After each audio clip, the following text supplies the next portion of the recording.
নিরামিষ দিনে এরকম একটা কুমড়োর ছক্কা থাকলে আর কি চাই।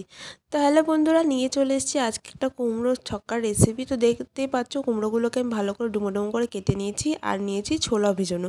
ছোলাটাকে রাত্রেবেলায় ভিজিয়ে রেখেছিলাম। তারপরে কড়াতে সর্ষের তেল গরম করে পাঁচ ফোড়ন আর শুকনো লঙ্কা ফোড়নে দিয়ে দিলাম। ফোড়নটা ভাজা ভাজা হয়ে গেলে দিয়ে দিলাম আদা কাঁচা লঙ্কা বাটা।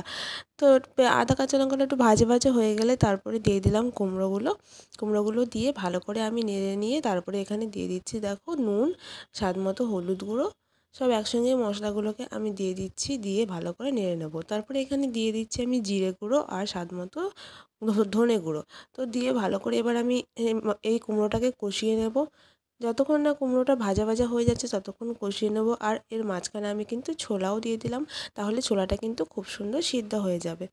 তো দেখো এখানে দেখো খুব সুন্দর ভাজা ভাজা হয়ে গেছে কুমড়োটাকে। এরপরে এর মধ্যে আমি জল দিয়ে দেবো, পরিমাণ মতো জল দিয়ে ভালো করে কুমড়োটাকে সিদ্ধ হতে দেবো।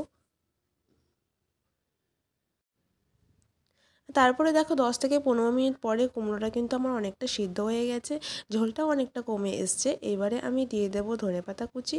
ধনেপাতা কুচি দিলে কিন্তু এই রান্নার টেস্ট আরও বেড়ে যায়। আর তারপরে এখানে দিয়ে দেবো আমি ভাজা মশলা। এই ভাজা মশলার মধ্যে আমি দিয়েছি জিরে, গোটা ধনে আর তেজপাতা একটু ভেজে নিয়ে তারপরে গুঁড়ো করে দিয়েছি। তো দেখো রেসিপিটা কেমন লাগলো অবশ্যই জানিও।